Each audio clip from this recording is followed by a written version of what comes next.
Brought to you by Techno Camon 30 series.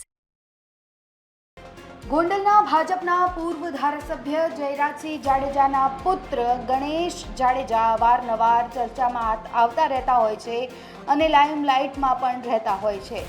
અત્યારે જે વિવાદ સર્જાયો છે એમાં સમગ્ર મામલે હજુ સુધી ગણેશ ગોંડલ લાપતા છે. પોલીસ તેમને નથી પકડી શકી ત્યારે સવાલ એ થઈ રહ્યો છે કે શા માટે અત્યાર સુધી પોલીસે ગણેશ જાડેજાની ધરપકડ નથી કરી.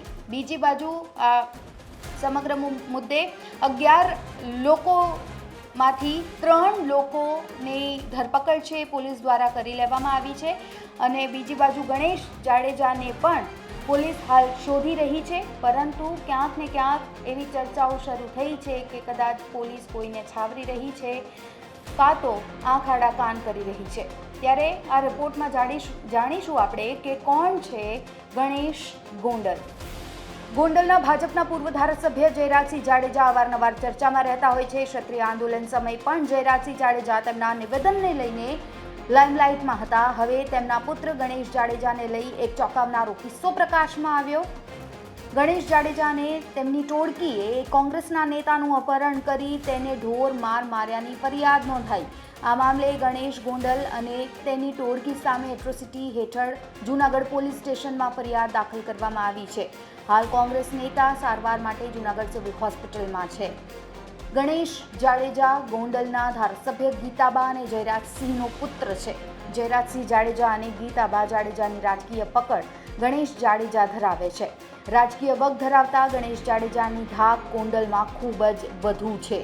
લોકસભાની ચૂંટણીમાં પોરબંદર ઉમેદવાર મનસુખ માંડવિયા અને રાજકોટ ઉમેદવાર પરસોત્તમ રૂપાલાને જીતાડવાની દિવસ રાત ગણેશ જાડેજાએ મહેનત કરી છે. કહેવાય છે કે પોલીસ પણ ગણેશ જાડેજાની મેટરમાં આંખ આડા કાન કરતી હોય છે. સામાજિક અને રાજકીય કાર્યક્રમોમાં ગણેશની હાજરી હોય છે. સંજય સોલંકીને માર મારી ધમકાવી માફી મંગાવતો વિડીયો બનાવી દેવાના કેસમાં હાલ તેઓ ફરાર છે. ગણેશ પર એટ્રોસિટી, હત્યાની કોશિશ, ધમકી, અપહરણ જેવા ગુનાઓ નોંધાયા છે. 30 મેની મોડી રાત્રે બનેલી ઘટનામાં પોલીસ હજુ સુધી ગણેશને નથી પકડી શકી. ગણેશનો વાળ પણ વાંકો નથી કરી શકી. કહેવાય છે ગણેશની ધાકથી પોલીસ પણ ડરી રહી છે.